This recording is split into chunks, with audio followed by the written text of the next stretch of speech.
नमस्कार दोस्तों, आंचल कथा पर आप सभी का हार्दिक स्वागत है। आज हम आपको पीसीओडी और पीसीओएस से जूझ रही महिलाओं को बताना चाहेंगे कि ये कोई बीमारी नहीं है, बस हमें कुछ बातों का ध्यान रखना पड़ेगा और इन्हें हमेशा के लिए ठीक कर सकते हैं। तो हम एक कहानी के माध्यम से एक सच्ची घटना बताएंगे जिससे आप सभी को एक नई उम्मीद मिलेगी। कभी कभी शरीर की एक छोटी सी गड़बड़ी जिंदगी की बड़ी चुनौतियां बन जाती है, लेकिन वही चुनौती जब किसी के जीवन की दिशा बदल देती है तो वह कहानी बन जाती है उम्मीद की कहानी। साक्षी एक 26 वर्षीय जिंदा दिल आत्मनिर्भर लड़की थी। शहर की एक बड़ी मल्टीनेशनल कंपनी में मार्केटिंग मैनेजर के पद पर कार्यरत थी। उसकी जिंदगी में सब कुछ परफेक्ट था, अच्छी नौकरी, प्यारे माता पिता और हाल ही में तय हुई सगाई उसके बचपन के दोस्त राघव से। लेकिन एक चीज थी जो उसे लंबे समय से परेशान कर रही थी। उसके पीरियड्स अनियमित थे, कभी 2 महीने में, कभी 3 महीने बाद आते थे। कभी दर्द इतना होता कि ऑफिस से छुट्टी लेनी पड़ती। उसने सोचा शायद ये स्ट्रेस की वजह से हो रहा है और वह अपनी दिनचर्या में फिर से व्यस्त हो गई। एक दिन उसकी मम्मी ने कहा, साक्षी तुम्हारा चेहरा पहले जैसा नहीं रहा, देखो मुहासे भी बहुत हो रहे हैं, कोई जांच करवा लो। माँ की बातों को अनसुना करना साक्षी के लिए आसान नहीं था। वह अपनी सहेली नंदिनी के साथ डॉक्टर के पास गई। डॉक्टर ने सोनोग्राफी और हार्मोन टेस्ट की सलाह दी। कुछ देर बाद रिपोर्ट आई, साक्षी को पीसीओएस पॉलीसिस्टिक ओवरी सिंड्रोम था। डॉक्टर ने बड़े प्यार से साक्षी को बताया, इसका मतलब ये नहीं कि कुछ गंभीर बीमारी हो गई है, लेकिन इसे हम इग्नोर नहीं कर सकते, समय रहते ध्यान देना जरूरी है। साक्षी के लिए यह शब्द नया था, पीसीओएस। साक्षी सारी रिपोर्ट लेकर घर आ गई। फिर घर आकर वह इंटरनेट खंगालने लगी। पीसीओएस से प्रेगनेंसी में दिक्कत? क्या पीसीओएस में कभी मां बन सकते हैं? क्या ये हमेशा रहेगा? उसका दिल बैठ गया। उसको अजीब अजीब ख्याल आने लगे। क्या उसका राघव से रिश्ता टूट जाएगा? क्या वो कभी मां नहीं बन पाएगी? अगले दिन साक्षी ने राघव से सारी बातें बता दी। राघव बोला, साक्षी हम इस लड़ाई को मिलकर लड़ेंगे। ये एक बीमारी नहीं, एक स्थिति है और हम इससे जीतेंगे।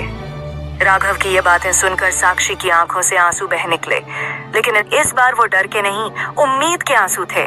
फिर वो दोनों मिलकर डॉक्टर के पास गए और डॉक्टर से इलाज के बारे में पूछा।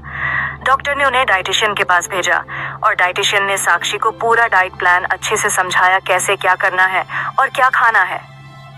उसकी डाइट पूरी तरह बदल गई।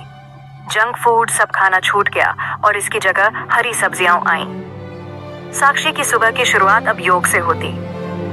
हर दिन का एक नया रूटीन बन गया। साक्षी ने कुछ योगासन जैसे भुजंगासन, सूर्य नमस्कार और अनुलोम विलोम को अपनी दिनचर्या में शामिल किया।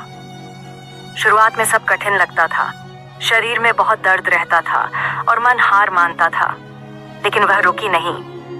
3 महीने तक साक्षी ने डॉक्टर अनुसार बताया खाना खाया और हर रोज व्यायाम करें। 3 महीने बाद उसकी स्किन बेहतर हो गई थी, बाल झड़ना कम हो गए थे और सबसे बड़ी बात, उसके पीरियड्स नियमित हो गए थे। डॉक्टर ने अगली रिपोर्ट देखकर मुस्कुराते हुए कहा, वेरी गुड प्रोग्रेस साक्षी, अब आप फैमिली प्लानिंग के बारे में सोच सकती हैं। साक्षी की आंखें भर आईं, वो अपने शरीर से दोबारा जुड़ गई थी। फिर साक्षी और राघव ने शादी के 1 साल बाद फैमिली प्लानिंग शुरू की। शुरू के 3 महीने कोई सफलता नहीं मिली। डॉक्टर ने क्लोमिफेन की हल्की खुराक दी और ओव्यूलेशन ट्रैकिंग की सलाह दी। अब साक्षी हर दिन अपने बेसल बॉडी टेम्परेचर नोट करती और फर्टाइल विंडो में प्रयास करती। 6 महीने बाद साक्षी को शरीर में भारीपन सा महसूस होने लगा। फिर उसने प्रेगनेंसी किट से टेस्ट किया और 2 गुलाबी लाइनें आईं। साक्षी को सफलता मिली और उसकी खुशी का ठिकाना नहीं रहा। ऐसे ही धीरे धीरे समय बीतता गया। फिर 9 महीने बाद साक्षी ने एक प्यारी सी बेटी को जन्म दिया। वह नन्हा चेहरा देखकर उसके दिल में एक ख्याल आया, थोड़ा सब्र, थोड़ी मेहनत और ढेर सारी उम्मीद, यही जीवन की असली दवा है।